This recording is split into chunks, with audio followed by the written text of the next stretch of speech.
أعوذ بالله من الشيطان الرجيم بسم الله الرحمن الرحيم.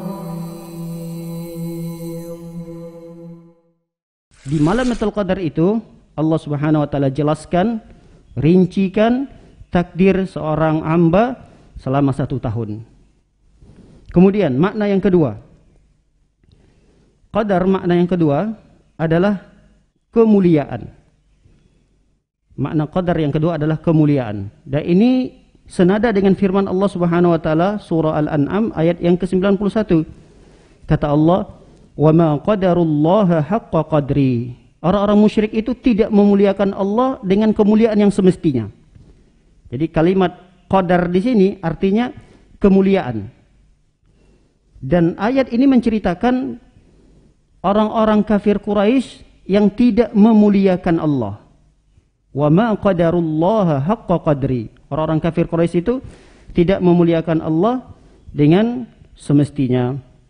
Nah, makna qadar di sini adalah kemuliaan. Kenapa al-qadar itu diartikan kemuliaan? Karena kata para ulama, Al-Qur'an diturunkan di malam tersebut. Karena diturunkannya Al-Qur'an. Makna yang ketiga dari Al-Qadar itu artinya adalah sempit. Sempit. Dan ini banyak ayat yang menerjemahkan qadar ini sempit. Seperti firman Allah Subhanahu wa taala dalam surah Al-Fajr yang sama-sama kita sudah hafal. Kata Allah Subhanahu wa taala, "Wa amma idza mabtalahu faqadara alaihi." Faqadar, qadar. Qadar itu artinya sempit. Ada orang yang apabila diuji oleh Allah dengan kesempitan rizkinya. Kesempitan rizkinya. Dalam ayat yang lain Allah SWT mengatakan, "Waman qudira alaihi rizquh." Siapa orang yang rizkinya disempitkan oleh Allah, maka dia tetap berkewajiban untuk menafkahi keluarganya sesuai dengan apa yang diberikan atau dirizkikan oleh Allah Subhanahu wa taala. Nah, kenapa makna al-qadar ini sempit? Para ulama mengatakan karena di malam itu turunnya para malaikat.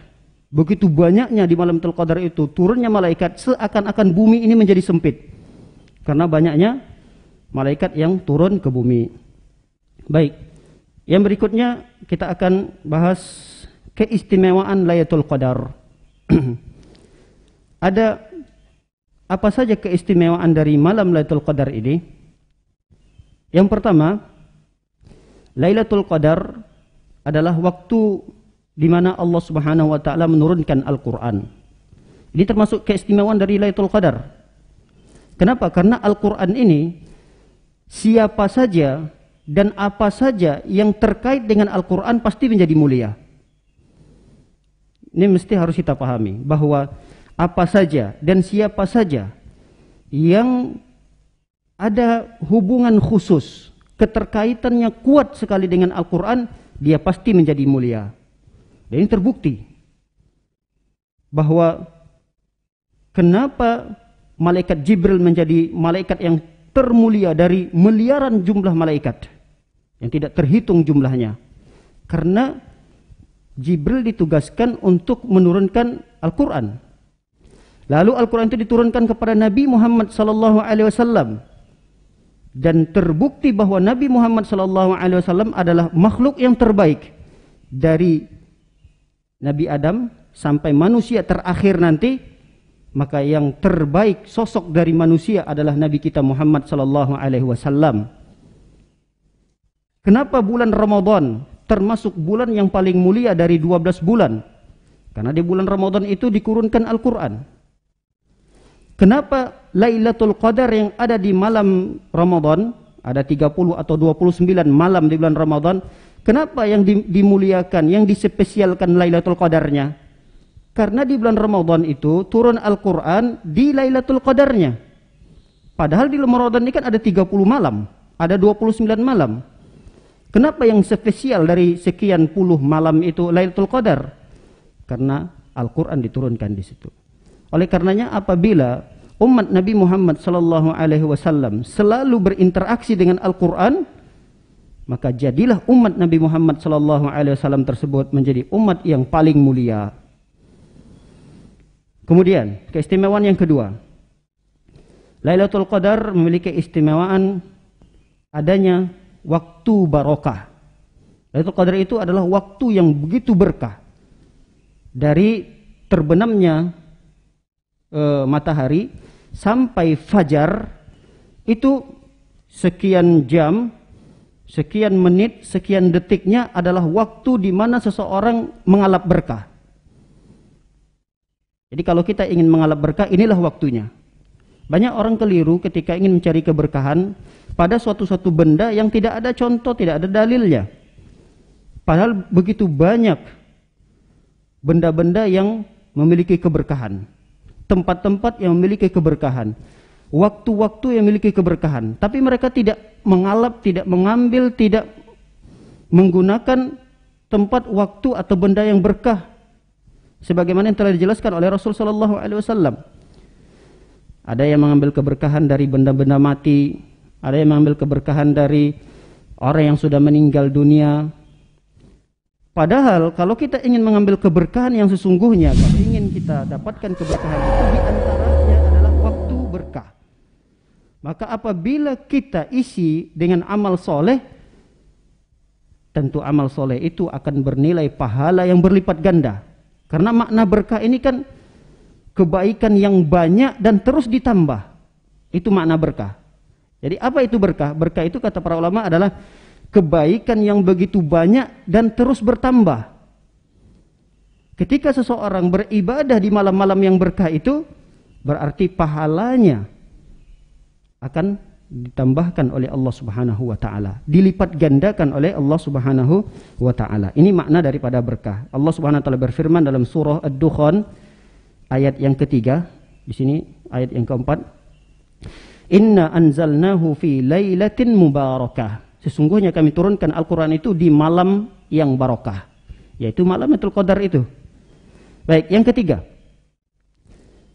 keistimewaan yang ketiga yang dimiliki Lailatul Qadar adalah malam di mana Allah Subhanahu wa taala mencatatkan takdir makhluknya selama setahun. Sebagaimana firman Allah Subhanahu wa taala, "Fiha yufraqu kullu amrin hakim." Allah Subhanahu wa taala menjelaskan, Allah Subhanahu wa taala merinci kembali takdir-takdir setiap makhluknya, setiap manusia untuk 1 tahun ke depan. Jadi rizkinya berapa yang dia dapatkan, umurnya apakah tahun itu masih akan diberikan oleh Allah atau ajalnya di tahun itu akan diambil oleh Allah Subhanahu wa taala, itu dijelaskan di tahun-tahun tersebut. Kemudian yang keempat, Lailatul Qadar lebih baik daripada 1000 bulan. Ini diantara keistimewaannya. Lailatul Qadar adalah malam yang lebih baik daripada 1000 bulan. Artinya, seorang hamba apabila dia beribadah di malam tersebut, maka nilai daripada ibadahnya itu lebih baik daripada 1000 bulan. Seorang hamba apabila di malam itu berketepatan dia mengeluarkan infaknya, hartanya, anggaplah 10.000. 10.000 yang dia keluarkan di malam itu lebih baik daripada dia mengeluarkan 10.000 selama 1000 bulan. Bayangkan 1000 bulan itu kalau kita konversikan dengan tahun kan sekitar 83 tahun lebih lah, 80 tahun. Bayangkan ada orang yang berinfak tiada henti dan tidak pernah dilupakan oleh Allah, setiap harinya 10.000, 10.000, 10.000. Dan itu terus menerus sampai 80 tahun. Kita aja belum tentu ada yang menjamin umur kita sampai 80 tahun, itu tidak ada yang bisa menjamin. Belum tentu sampai umur kita di sana. Tapi kita bisa melakukan itu 1 kali. Misalnya di malam Lailatul Qadar itu kita keluarkan sebahagian harta kita, anggaplah 10.000. Dan 10.000 yang kita keluarkan itu ternyata lebih baik. Bukan sama ya, bukan sama seperti 80 tahun, tidak. Tapi lebih baik daripada 80 tahun lebih kita berinfak. Andai kata di malam itu kita sholat tarawih 11 rakaat, kita kerjakan selama 1 jam, maka 1 jam sholat tarawih yang kita kerjakan di malam Lailatul Qadar itu lebih baik daripada kita mengerjakan sholat malam 11 rakaat selama 1000 bulan.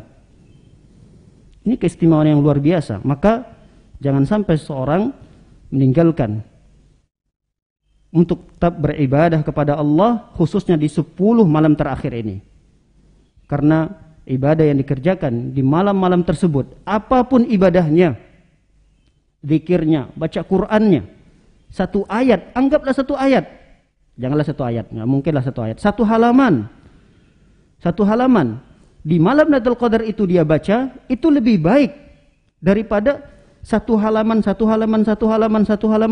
sampai 1000 bulan lamanya. Inilah kemuliaan Allah Subhanahu wa taala yang Allah berikan kepada umat Nabi Muhammad sallallahu alaihi wasallam, yang relatif umat Nabi Muhammad ini enggak panjang umurnya. Kita ini sudah diprediksi oleh Rasul sallallahu alaihi wasallam. Umur kita ini ya berkisar antara 60 sampai 70 tahun. Ini prediksi Rasulullah. A'maru ummati baina 60 wa 70 kata Rasulullah. Umur umatku itu berkisar antara 60 sampai 70 tahun. Wa qalilun ma yajuzu zalik. Hanya sedikit sekali kata Rasulullah yang lewat daripada 70 tahun. Ada yang 70 tahun, tapi sedikit jumlahnya. Ada yang 80 tahun, bahkan ada yang 90 tahun, tapi enggak banyak. Umumnya umat Nabi Muhammad SAW itu umurnya tidak panjang. Tapi dia bisa mengumpulkan berbagai macam pahala, berbagai macam bentuk ibadah. Dengan apa? Dengan keberkahan waktu yang diberikan oleh Allah Subhanahu wa taala. Di antaranya adalah waktu 10 terakhir dari bulan Ramadan ini. Makanya umat Nabi Muhammad yang pendek umurnya tapi bisa mengalahkan umur umat-umat Nabi yang terdahulu yang begitu panjang umurnya, ada yang 1000 tahun, ada yang 100 tahun. Tentu kalau panjang umur kan lebih banyak kesempatan untuk beribadah. Tapi umat-umat terdahulu bisa terkalahkan oleh umat Nabi Muhammad sallallahu alaihi wasallam yang relatif umurnya begitu singkat tapi bisa mengalahkan pahala ibadah-ibadah yang dilakukan oleh umat-umat terdahulu. Oleh karena itu para hadirin dimuliakan oleh Allah Subhanahu wa taala, jangan sepelekan di 10 hari terakhir dari bulan Ramadan ini. Kita hendaknya semakin giat, semakin semangat untuk beribadah kepada Allah Subhanahu wa taala. Baik, keistimewaan yang kelima. Lailatul Qadar adalah malam yang dimana Allah Subhanahu wa taala menurunkan rasa tenang, tentram, kedamaian pada diri seorang hamba. Jadi di malam itu seakan-akan kita merasa kok beda ya malam ini dari malam-malam yang lainnya. Bisa jadi itu adalah malam Lailatul Qadar. Kok malam ini kok semakin semangat gitu beribadahnya. Biasanya jam-jam segini udah ngantuk gitu. Kok beda malam ini ya gitu. Kok bisa baca Al-Qur'annya nggak berhenti-berhenti gitu. Tenang aja rasa malam. Kok tentram saja. Nah ini bisa jadi adalah bagian daripada tanda bahwa malam itu malam Lailatul Qadar. Kenapa? Karena kata Allah Subhanahu wa taala, malam Lailatul Qadar itu memang adalah malam di mana Allah meliputi rasa tenang, rasa tentram, rasa damai pada diri seorang hamba, karena di malam itu malaikat diturunkan oleh Allah Subhanahu wa taala. Allah SWT berfirman, "Tanazzalul malaikatu warruh fiha biidni rabbihim min kulli amr." Karena malam itu malaikat diturunkan dan ruh ini ditafsirkan oleh para ulama adalah malaikat Jibril. Ruh di sini adalah malaikat Jibril dan malaikat-malaikat yang lainnya turun ke bumi ini. Tentunya malaikat kalau udah turun tidak mungkin bawa azab, nggak mungkin bawa kutukan, tidak. Yang dibawa oleh malaikat itu adalah sakinah, ketenangan, rahmah, kasih sayang. Inilah kenapa di malam itu, kenapa hamba-hamba Allah yang beribadah serasa semangat gitu. Serasa berbeda malam itu dengan malam-malam yang lainnya. Karena di malam itu Allah Subhanahu wa taala turunkan para malaikat dengan membawa rahmat dan kasih sayang Allah Subhanahu wa taala. Baik, keistimewaan yang berikutnya yang keenam. Para hadirin dimuliakan oleh Allah Subhanahu wa taala, sekali lagi jumlah yang ada di depan kita ini bukanlah jumlah yang membatasi. Jadi ada yang merincinya lebih daripada ini, banyak para ulama. Tapi Kami hanya membatasi di sini, bukan itu bentuk pembatasan. Masih banyak lagi keistimewaan yang lainnya. Yang keenam adalah di malam tersebut Allah Subhanahu wa taala mengampuni dosa-dosa hambanya. Tapi hamba yang mana? Hamba siapa? Siapa hambanya tersebut? Kata Rasul sallallahu alaihi wasallam, "Man qama lailatal qadri imanan wa ihtisaban ghufira lahu ma taqaddama min dzambi." Hamba yang mendirikan malam Lailatul Qadar dengan ibadah. Hamba yang seperti inilah yang mendapatkan ampunan dari Allah. Jadi bukan semua hamba Allah yang berada di malam Lailatul Qadar itu diampuni oleh Allah, tidak. Tapi hamba-hamba Allah yang menghidupkan malam Lailatul Qadar dengan ibadah. Betapa banyak hamba-hamba Allah yang juga hidup di malam Lailatul Qadar itu, tapi dia tidak diberikan kesempatan untuk beribadah. Hamba yang seperti ini merugi. Karena Rasulullah SAW mengatakan, "Man hurima khairaha faqad hurim." Siapa orang yang terhalangi untuk beribadah di malam itu, dia merugi. Na'udzubillah. Oleh karenanya, inilah kesempatan kita para hadirin dimuliakan oleh Allah Subhanahu wa taala, jangan sampai kita gagal di babak final ini.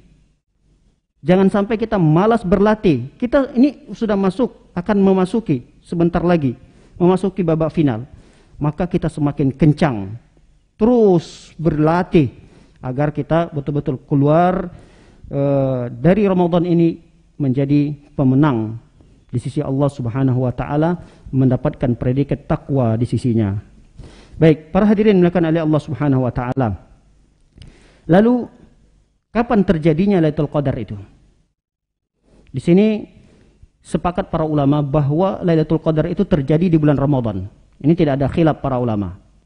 Lailatul Qadar itu dipastikan akan turun di bulan Ramadan. Dan dipersempit lagi di 10 terakhirnya.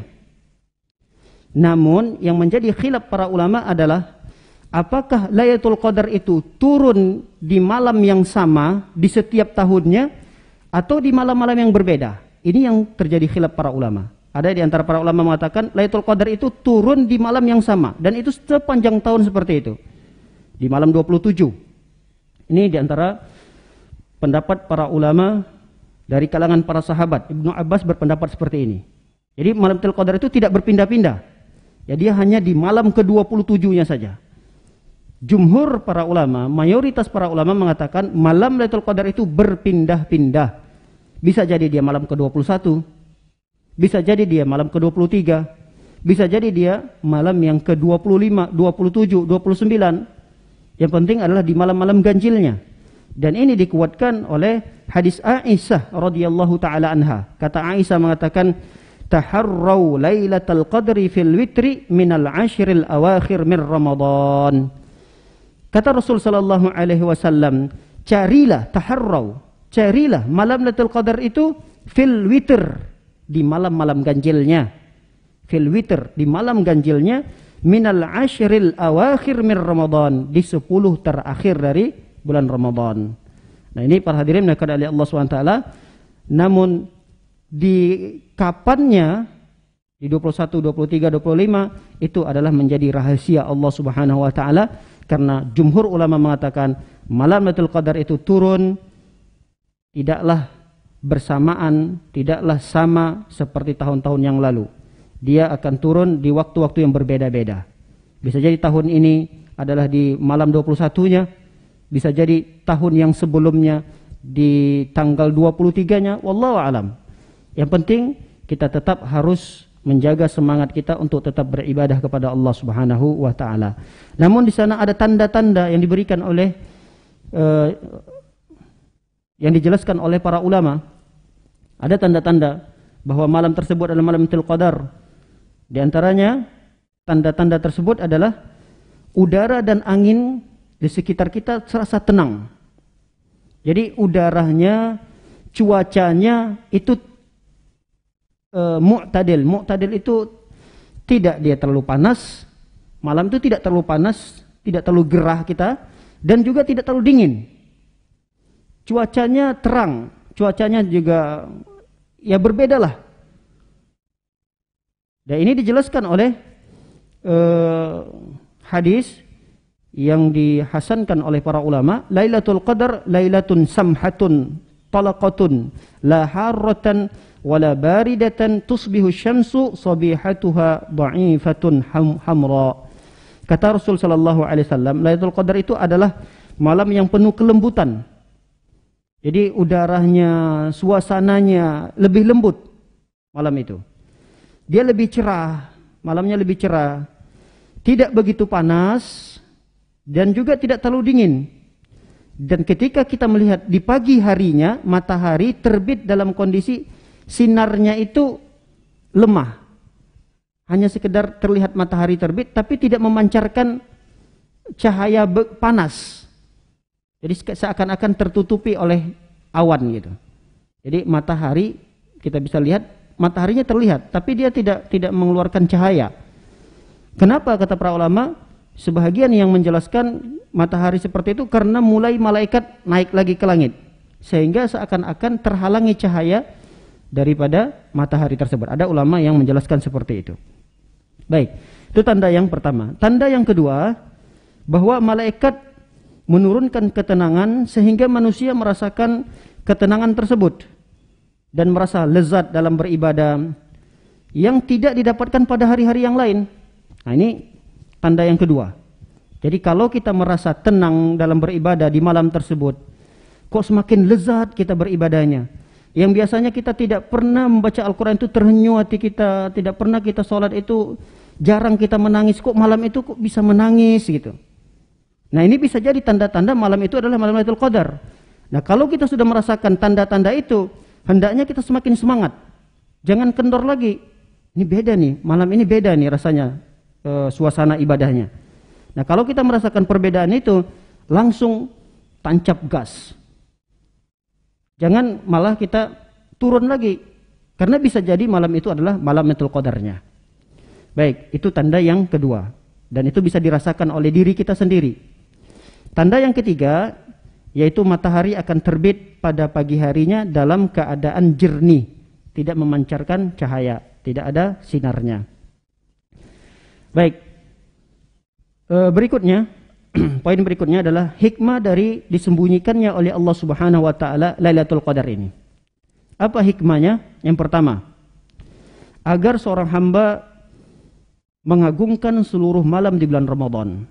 Jadi, kenapa Allah Subhanahu wa taala menyembunyikan malam Lailatul Qadar itu? Supaya kita, umat Nabi Muhammad sallallahu alaihi wasallam ini mengagungkan semua hari-hari dan malam-malam yang ada di bulan Ramadan ini. Jangan memilah dan memilihnya. Enggak mungkin seorang itu bisa dapat malam Lailatul Qadar tapi di awal Ramadan dia tidak beribadah. Udahlah nanti ajalah, di 10 terakhir saja beribadahnya.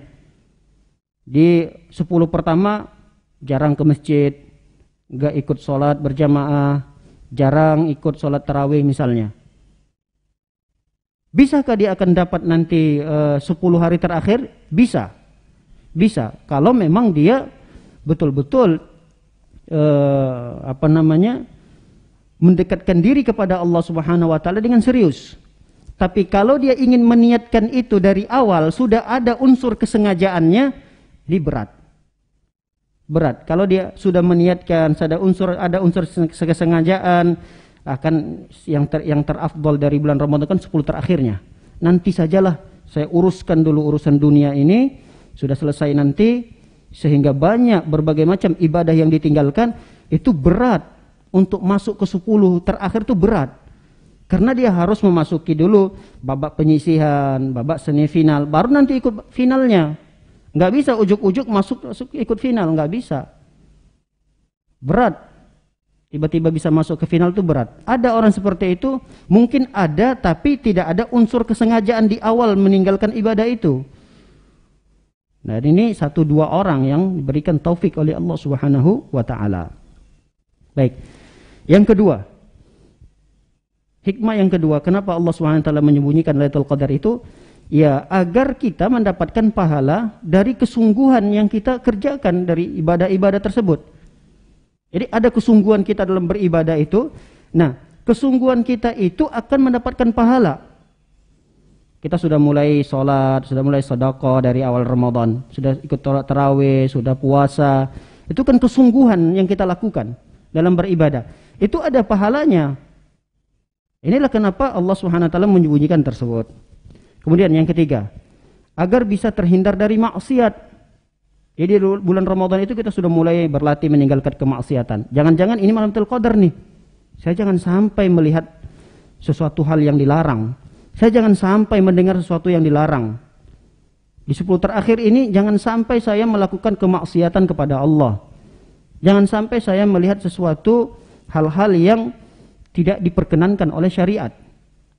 Karena itu apabila dilakukan dengan unsur kesengajaan, tahu dia maksiat tapi tetap dia lakukan, ini akan membahayakan amalan yang kita lakukan. Makanya kenapa Allah menyembunyikan itu? Supaya kita tidak bermudah-mudahan untuk jatuh ke kemaksiatan. Jangan-jangan ini malam Lailatul Qadar nih. Kan ada rasa ketakutan bagi kita untuk melakukan kemaksiatan itu. Nah, inilah hikmah kenapa Allah Subhanahu wa taala menyembunyikan Lailatul Qadar itu, agar kita berhati-hati sekali tatkala melihat suatu kemaksiatan, agar kita tidak melangkah padanya. Baik. Yang berikutnya, yang keempat. Ini menunjukkan bahwa Allah Subhanahu wa taala Maha mengetahui. Allah Maha mengetahui dan kita tidak mengetahui sesuatu yang mungkin dirahasiakan oleh Allah Subhanahu wa taala. Baik, para hadirin dan hadirat mulakan oleh Allah Subhanahu wa taala. Lalu apa yang kita lakukan? Saat memasuki 10 hari terakhir ini, apa yang harus kita lakukan? Tentu yang paham betul tentang apa yang dilakukan di 10 terakhir dari bulan Ramadan ini adalah Nabi kita tercinta, Nabi Muhammad SAW. Beliaulah orang yang lebih paham. Maka ketika kita ditanya apa yang harus kita lakukan, ya kita lihat apa yang dilakukan oleh Nabi kita Rasul SAW. Dan itu dikabarkan oleh Aisyah, istri Rasul SAW. Aisyah memberikan testimoninya kepada kita semua tentang apa yang dilakukan oleh Rasul SAW di 10 terakhir itu. Kata Aisyah mengatakan, "Kana an-nabiy sallallahu alaihi wasallam idza dakhala al-ashru ay ashrul awakhir min Ramadan shadda mi'dharahu wa ahya lailahu wa ayqadha ahlahu." Intinya dari hadis Aisyah ini ada 3 yang dilakukan oleh Rasul sallallahu alaihi wasallam. Ada 3 hal yang dilakukan oleh Rasul sallallahu alaihi wasallam di 10 terakhir dari bulan Ramadan. Ingat, ada 3. Mudah-mudahan bisa kita hafal. Kata Aisyah mengatakan, adalah Nabi sallallahu alaihi wasallam idza dakhala al-ashru, apabila masuk atau memasuki 10 terakhir dari bulan Ramadan, yang pertama dilakukan oleh Rasulullah adalah syadda mi'dzarahu. Beliau kencangkan ikatan tali pinggangnya. Ini yang pertama. Yang kedua, wa ahya lailahu. Rasul hidupkan malam-malamnya. Yang ketiga, wa ayqadha ahlahu. Beliau bangunkan keluarganya.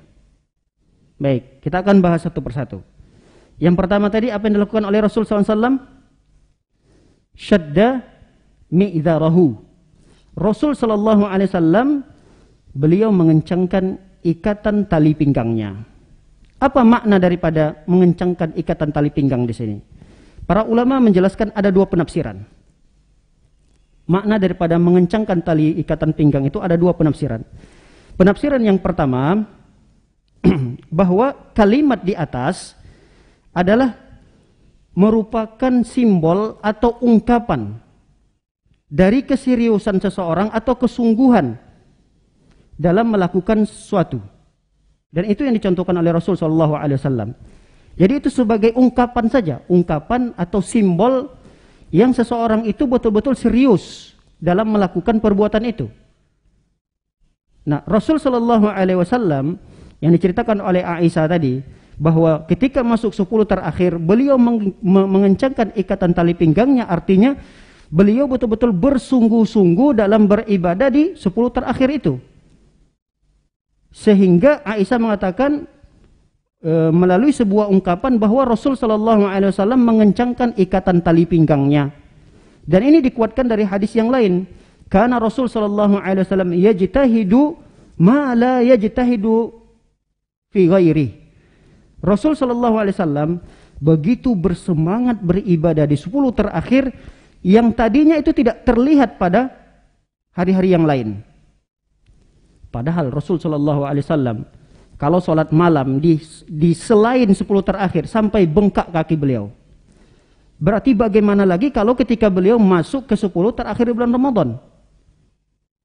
Kalaulah Rasul sallallahu alaihi wasallam bersedekah, berinfak di bulan Ramadan, maka itu akan lebih semangat lagi apabila Rasul sallallahu alaihi wasallam memasuki 10 terakhir dari bulan Ramadan. Ini penafsiran yang pertama dari para ulama, bahwa itu adalah merupakan ungkapan orang Arab, sama seperti kita. Wah, Bapak Fulan itu sudah menyingsingkan lengannya. Maksudnya apa menyingsingkan lengannya? Bukan karena dia betul-betul menyingsingkan lengannya.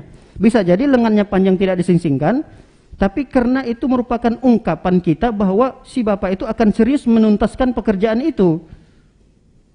Itu ungkapan kita biasanya. Nah, orang Arab juga punya ungkapan itu. Sama.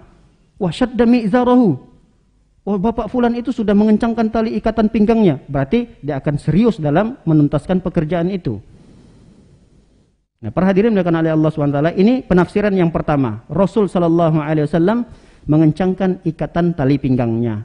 Penafsiran yang kedua, bahwa Rasul sallallahu alaihi wasallam mengencangkan tali ikatan pinggangnya itu artinya adalah Rasul sallallahu alaihi wasallam meninggalkan berhubungan biologis dengan para istrinya. Di 10 terakhir Rasul sallallahu alaihi wasallam tidak menggauli istrinya. Karena memang kan umumnya orang kalau mau menggauli istri kan dia harus buka celananya, buka ikatan tali pinggangnya. Dan di 10 hari terakhir itu ditegaskan oleh Aisyah bahwa Rasul sallallahu alaihi wasallam mengencangkan ikatan tali pinggangnya. Artinya Rasul sallallahu alaihi wasallam tidak menggauli istrinya. Kenapa Rasul sallallahu alaihi wasallam tidak menggauli istrinya? Karena Rasulullah sibuk sholat. Kenapa Rasulullah SAW tidak menggauli para istrinya di 10 malam terakhir itu? Karena beliau sibuk baca Al-Quran. Kenapa Rasul SAW tidak menggauli para istrinya? Karena Rasul SAW beriktikaf. Karena kata Allah Subhanahu Wa Taala, "Wala tubashiruhunna wa antum aakifuna fil masajid." Jangan kalian menggauli istri kalian tatkala kalian sedang iktikaf. Rasul sallallahu alaihi wasallam tidak menggauli istrinya karena betul-betul ingin fokus beribadah kepada Allah Subhanahu wa taala. Padahal menggauli istri di malam bulan Ramadan di 10 hari terakhir itu tidak haram. Halal. Sepakat para ulama membolehkan, tidak mengapa. Bahkan akan bernilai pahala ketika ada niat yang baik tatkala menggauli istri. Niatnya misalnya untuk menjaga diri, menjaga kehormatan, agar tidak jatuh kepada perzinahan, dia gauli istrinya, ini bernilai pahala. Tapi Rasul sallallahu alaihi wasallam tinggalkan itu. Supaya apa? Supaya beliau betul-betul bisa fokus beribadah, bisa berdua-duaan dengan Allah Subhanahu wa taala.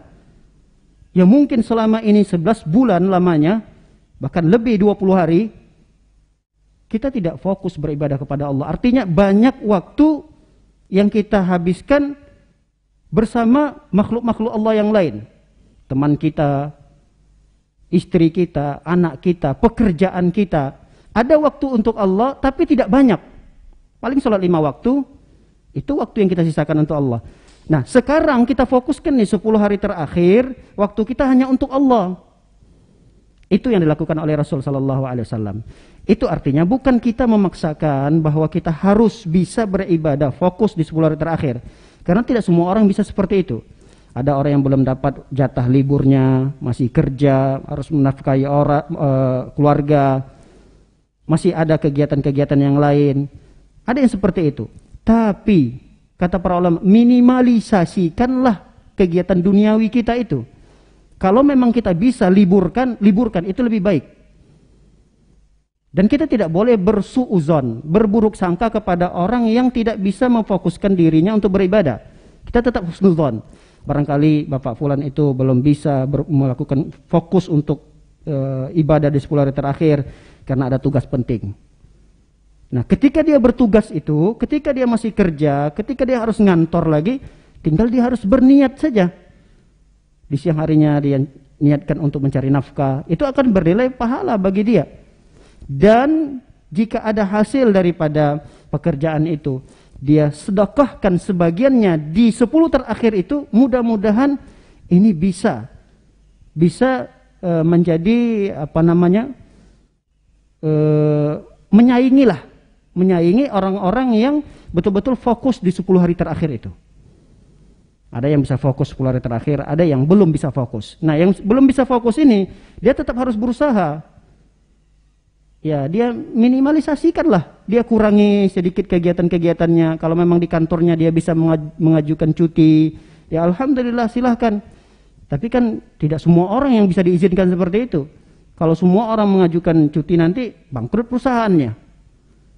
Maka ketika kita tidak bisa mengajukan cuti, termasuk orang yang tidak bisa meninggalkan pekerjaan karena harus menafkahi keluarga, itu tadi, tetap harus memiliki niat yang baik tatkala kita keluar rumah untuk bekerja, dan sebagian hasilnya kita bisa gunakan untuk beribadah, kita bisa membantu keluarga kita, orang tua kita, dan orang-orang sekitar kita dari hasil dari pekerjaan kita tersebut. Untuk menafkahi keluarga itu juga ibadah. Maka para hadirin dimuliakan oleh Allah Subhanahu wa taala, para ulama mengembangkan makna yang begitu luas daripada makna yang kedua ini. Jadi kalaulah Rasul sallallahu alaihi wasallam meninggalkan berhubung biologis, menggauli istrinya, beliau tinggalkan di 10 terakhir itu artinya bahwa Rasul sallallahu alaihi wasallam meninggalkan yang perkara terkait dengan dunia. Jadi perkara yang terkait di dunia, yang terkait dengan dunia itu ditinggalkan oleh Rasul sallallahu alaihi wasallam, dan beliau betul-betul fokus beribadah kepada Allah Subhanahu wa taala. Di antaranya beliau beriktikaf selama 10 hari terakhir. Bahkan di tahun di mana Rasul sallallahu alaihi wasallam meninggal dunia, Rasul beriktikaf selama 20 hari. Di tahun di mana Rasulullah meninggal dunia, di tahun itu Rasulullah SAW beriktikaf selama 20 hari lamanya. Baik. Ini yang pertama sekali dilakukan oleh Rasul sallallahu alaihi wasallam ketika memasuki 10 hari terakhir, yaitu syadda mi'zarahu. Rasul sallallahu alaihi wasallam mengencangkan ikatan tali pinggangnya. Yang kedua yang dilakukan oleh Rasul sallallahu alaihi wasallam, wa ahya lailahu. Rasul itu menghidupkan malamnya. Menghidupkan malam di sini bukan artinya begadang tanpa makna, begadang tanpa arti, tapi menghidupkan malam di sini adalah mengisi malam-malam tersebut dengan ibadah, dengan ibadah kepada Allah Subhanahu wa taala. Lalu ibadah apa yang direkomendasikan oleh para ulama? Apa ibadahnya yang direkomendasikan oleh para ulama di malam-malam 10 terakhir tersebut? Baik, di antaranya amalan yang direkomendasikan oleh para ulama yang jangan sampai ditinggalkan oleh kita di malam tersebut, minimal di malamnya. Di siangnya kita masih bisa bekerja urusan dunia kita, karena tidak semua kita bisa fokus seperti yang dilakukan oleh Rasul sallallahu alaihi wasallam. Tapi kalau dikatakan Rasul SAW juga nganggur, tidak. Rasul SAW dikatakan beliau orang yang tidak sibuk. Rasul adalah orang yang super sibuk juga. Beliau presiden, dia mengurusi umat, mengurusi para istrinya, banyak urusan salam. Jadi Rasulullah SAW itu orang yang paling sibuk. Tapi Masya Allah, di 10 hari terakhir itu beliau juga masih bisa fokus untuk beribadah kepada Allah. Nah, namun kita yang hanya bisa beribadah di malamnya saja, kita yang bisa beribadah di malamnya saja, yang mungkin di siang harinya kita tidak bisa fokus untuk beribadah kepada Allah, tidak bisa 100% waktu-waktu kita untuk Allah Subhanahu wa taala, maka minimal di malamnya. Karena kita ingin fokus kepada Lailatul Qadarnya. Di antara amalan yang direkomendasikan oleh para ulama adalah sholat 5 waktu. Jaga sholat 5 waktu. Dari sholat 5 waktu itu, yang terpentingnya adalah sholat maghrib, isya, dan subuh. Karena kalau seorang ingin mendapatkan malam Lailatul Qadar tapi dia tidak sholat 5 waktu, nggak mungkin. Nggak sholat zuhur, meninggalkan sholat asar, nggak mungkin dia bisa mendapatkan malam Lailatul Qadar. Nah, orang ingin mendapatkan malam Lailatul Qadar, yang paling penting bagi dia adalah jaga sholat 5 waktunya. Yang terpenting dari sholat 5 waktu itu, yang perlu dia jaga, yang perlu dia betul-betul harus awasi adalah sholat maghribnya, isya dan subuh. Kenapa sholat maghrib? Karena di sholat maghrib itu adalah sudah mulai kita masuk waktu malam. Terbenam matahari, masuk waktu malam. Nah, itu mulai sholat maghrib. Usahakan di 10 hari terakhir ini kerjakan sholat maghrib berjamaah.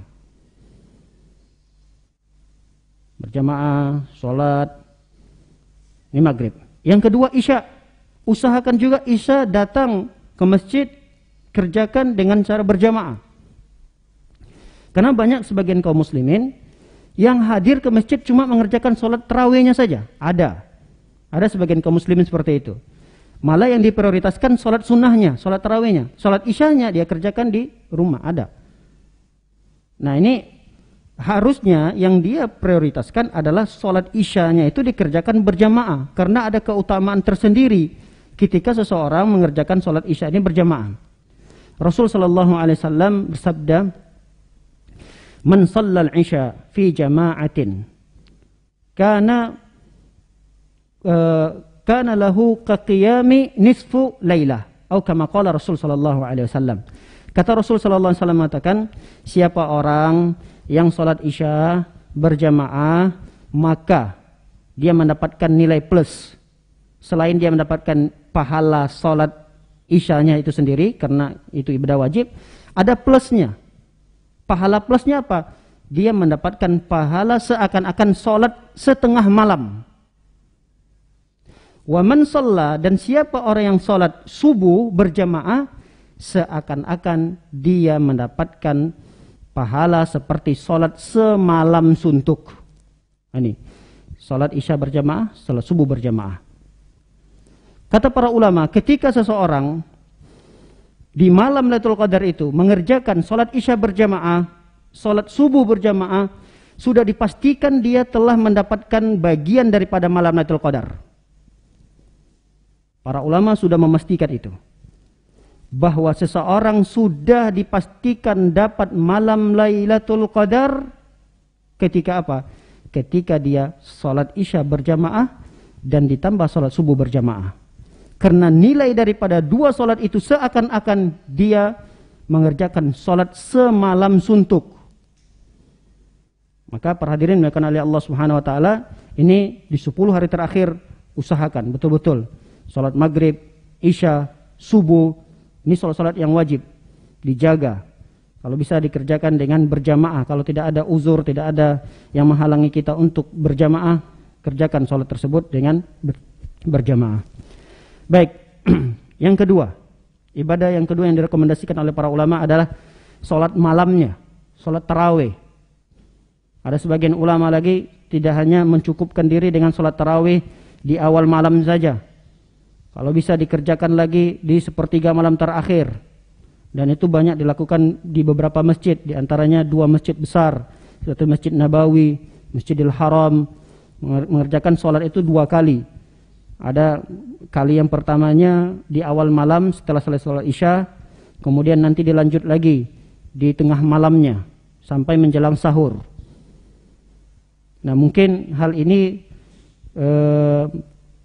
tidak banyak kita dapati di beberapa masjid di Indonesia. Tapi hal ini memang bagian daripada menghidupkan malam. Karena Rasul sallallahu alaihi wasallam yang kedua tadi yang diceritakan oleh Aisyah adalah beliau menghidupkan malam-malamnya. Di antara ibadah yang dilakukan untuk menghidupkan malam adalah dengan sholat tarawih, qiyamul lailnya. Dan usahakan, kata para ulama, sholat malamnya ini dikerjakan berjamaah. Kenapa? Karena kata Rasul sallallahu alaihi wasallam, "Man shalla ma'al imam hatta yansarif kutiba lahu qiyamul lail." Siapa orang yang sholat tarawih bersama imam sampai imam selesai. Nah, ini, jadi jangan sampai kita meninggalkan keutamaan ini. Siapa orang yang sholat tarawih bersama imam sampai imam selesai. Imam yang mana? Imam yang ditunjuk oleh pengurus. Yang ditunjuk oleh pengurus untuk bertugas mengimami malam itu, maka sholatlah sampai selesai bersama imam tersebut. Karena ada sebagian jamaah yang mereka sholat bersama imam yang bertugas di malam itu, tapi sampai sholat tarawihnya saja. ketika imam mau bangun sholat witir, dia keluar. Kenapa? Karena dia ingin melanjutkan nanti sholat di rumah. Jadi dia ingin tutup sholat malamnya dan sholat witir, sehingga dia tidak mengerjakan witir bersama imam. Ini keliru. Keliru di sini bukan artinya berdosa, tidak. Boleh, sah-sah saja, silahkan. Tapi dia keliru dalam menilai ibadah itu yang mana lebih utama ini. Itu kelirunya. Keliru dalam menilai mana yang lebih utama. Bukan keliru di sini maksudnya dia berdosa meninggalkan imam belum selesai, tidak.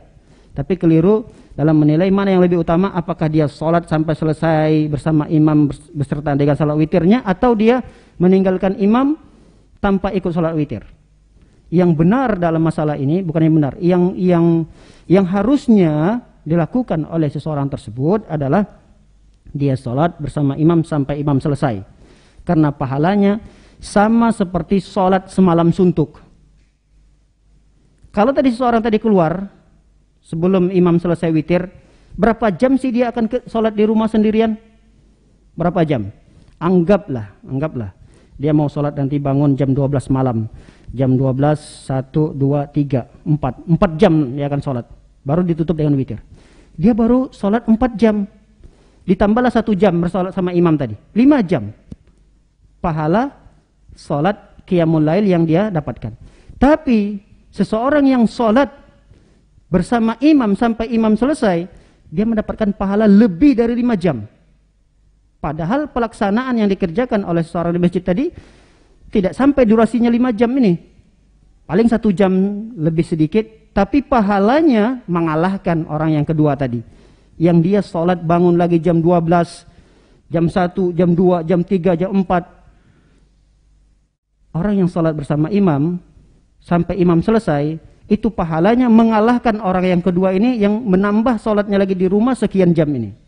Oleh karenanya para hadirin dimuliakan oleh Allah SWT, sangat-sangat direkomendasikan oleh para ulama kita itu sholat bersama imam sampai imam selesai. Tuntas sholatnya malam itu, yaitu sampai ditutup dengan witir. Baik, yang ketiga yang direkomendasikan oleh para ulama adalah membaca Al-Quran di malam itu, di malam Lailatul Qadar, khususnya di 10 hari terakhirnya. Maka jangan sampai di malam-malam yang jumlahnya 10 atau 9 itu kita tinggalkan membaca Al-Quran. Jangan. Harus betul-betul difokuskan nih Al-Quran.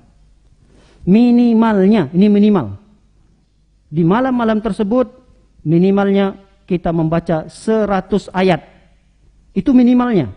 Lebih dari itu bagus. 1 juz, 2 juz, 3 juz, 1 malam di 10 hari terakhir. Itu lebih bagus. Tapi andai kata kita punya kesibukan, kita capek sekali karena siangnya harus bekerja, ya di malam itu usahakan kita targetkan minimal 100 ayat. Kenapa harus 100 ayat? Karena ada hadis khusus Rasul sallallahu alaihi wasallam bersabda, "Man qara'a bimi'ati ayatin kutiba lahu qunutul lail." Siapa orang yang membaca Al-Qur'an sebanyak 100 ayat, maka pahalanya sama seperti sholat semalam suntuk. Lihat, Rasul sallallahu alaihi wasallam bersabda, dan hadis ini disahihkan oleh para ulama. Siapa orang di malam itu dia membaca 100 ayat, minimalnya 100 ayat, maka kata Rasulullah SAW, pahalanya sama seperti orang yang sholat semalam suntuk. Jadi kalau 3 amalan ini kita sudah kerjakan di 10 hari terakhir, di malam-malamnya, 3 amalan ini seakan-akan kita telah mengerjakan, menuntaskan 3 kali sholat malam semalam suntuk. Yang pertama tadi sholat isya dan subuh berjamaah, plus pahalanya adalah sholat malam semalam suntuk. Kemudian kita sholat tarawih dan witir bersama imam, mendapatkan pahala seperti sholat semalam suntuk. Yang ketiga, di malam itu kita baca Al-Quran, minimalnya 100 ayat, pahalanya juga sama seperti sholat semalam suntuk. Baik, para hadirin dimuliakan oleh Allah Subhanahu wa taala. Amalan yang berikutnya adalah perbanyak zikir, doa, terutama doa yang diajarkan oleh Rasul sallallahu alaihi wasallam kepada Aisyah. Ketika Aisyah bertanya, "Ya Rasulullah, bagaimana pendapat Anda apabila malam itu adalah malam Lailatul Qadar? Apa yang harus saya lakukan? Apa yang harus saya perbanyak?" Kata Rasul sallallahu alaihi wasallam, "Bacalah doa ini, perbanyaklah doa ini. Allahumma innaka afuwun tuhibbul afwa fa'fu anni. Dalam riwayat yang lain ada tambahan karim, dan itu tambahan karim disahihkan oleh para ulama. Allahumma innaka afuwun karim tuhibbul afwa fa'fu anni. Nah, para hadirin melakukan oleh Allah Subhanahu wa taala. Kenapa doa ini yang diperbanyak? Diulang-ulang terus. Misalnya ada jeda waktu kita salat tarawih ini bersama imam. Imam mengambil nafas, istirahat, minum. Nah, itu kan ada waktu kosong tuh. Jangan diisi dengan diam saja. Isi dengan bacaan doa ini. Allahumma innaka afuwun tuhibbul afwa fa'fu anni. Allahumma innaka afuwun tuhibbul afwa fa'fu anni. Tapi jangan itu hanya sebagai seakan-akan mantra begitu saja keluar dari mulut kita. Kita tidak paham maknanya. Usahakan ada kesempatan nih 1 hari lagi untuk memperbanyak doa ini. Ada kesempatan 1 hari lagi. Maknai doa ini. Karena nggak mungkin kita cukup waktu untuk memaknai maksud daripada doa ini. Apa tafsirannya? Karena ketika seseorang membaca doa, paham dengan apa yang dibaca, itu kekuatan dari doanya lebih besar dibandingkan hanya sekedar mengalir dari mulutnya tanpa dipahami. Maka nasihat kami, ada 1 hari lagi waktu, minimal kita paham terjemahan daripada doa itu. Nah, ada para ulama mengatakan kenapa harus doa itu diperbanyak? Karena memang doa ini adalah doa yang spesial. Kita minta ampunan, kita minta maafan dari Allah Subhanahu wa taala. Karena ketika kita sudah diampuni oleh Allah Subhanahu wa taala, telah dimaafkan oleh Allah Subhanahu wa taala, permintaan-permintaan yang lainnya itu akan lebih mudah. Kenapa kita tidak minta hal-hal dunia yang lain? Bagi yang masih jomblo misalnya minta diberikan pasangan, bagi yang miskin minta dicukupkan, bagi yang sakit agar disembuhkan. Kenapa itu tidak diperbanyak? Karena itu yang kita butuhkan. Kenapa doa ini? Kata para ulama, kalau kita sudah mendapatkan ampunan dari Allah, semua perkara dunia dan perkara akhirat akan mudah, gampang di sisi Allah Subhanahu wa taala. Karena terkadang dosa kita lah yang menyebabkan kita itu ya sakit, kita dapat musibah, ada saja masalah, itu karena dosa kita. Tapi kalau kita sudah diampuni oleh Allah Subhanahu wa taala, urusan dunia akan lancar. Urusan akhirat apalagi. Maka itulah yang harus kita perbanyak. Allahumma innaka afuwun tuhibbul afwa fa'fu anni. Allahumma innaka afuwun tuhibbul afwa fa'fu anni. Dan seterusnya. Baik, amalan berikutnya adalah bersedekah. Dan masih banyak amal-amal yang lain yang bisa dikerjakan pada 10 malam terakhir tersebut.